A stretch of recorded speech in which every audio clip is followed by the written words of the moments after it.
Dia ibuku, engkau istriku, kedua-duanya sangat aku cinta.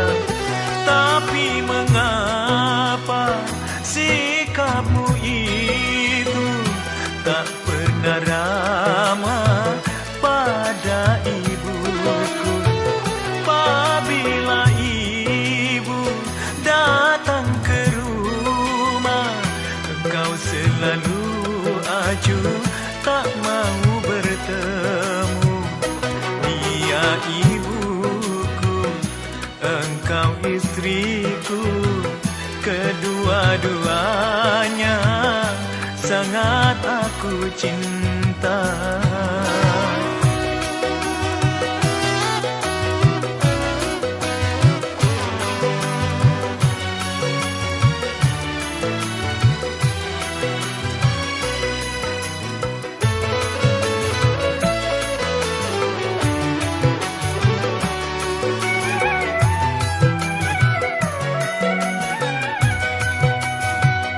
Jangankan segelas air kau berikan padanya, untuk menyapa saja dirimu sudah tak mau.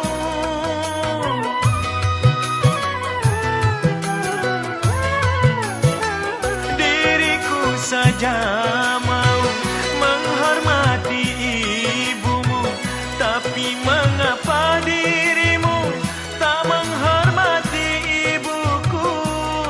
Orang tua keramat bagi kita, kita jangan sampai jadi durhaka. Dia ibuku, engkau istriku, kedua-duanya sangat aku cinta.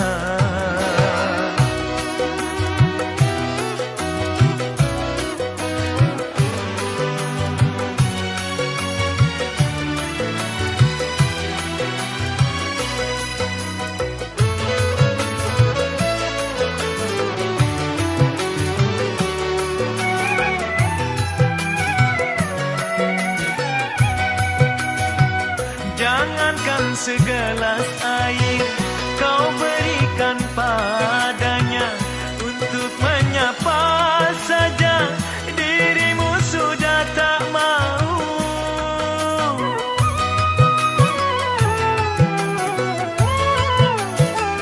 Diriku saja mau menghormati ibumu, tapi mengapa dirimu tak menghormati ibuku?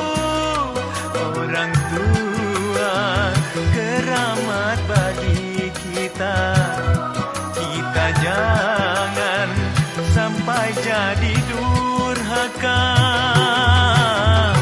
Dia ibuku, engkau istriku, kedua-duanya sangat aku cinta.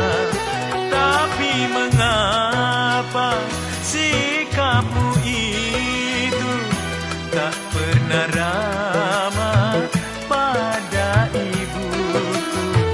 Apabila ibu datang ke rumah, engkau selalu acuh tak mau bertemu. Dia ibuku, engkau istriku, kedua-duanya sangat aku cinta.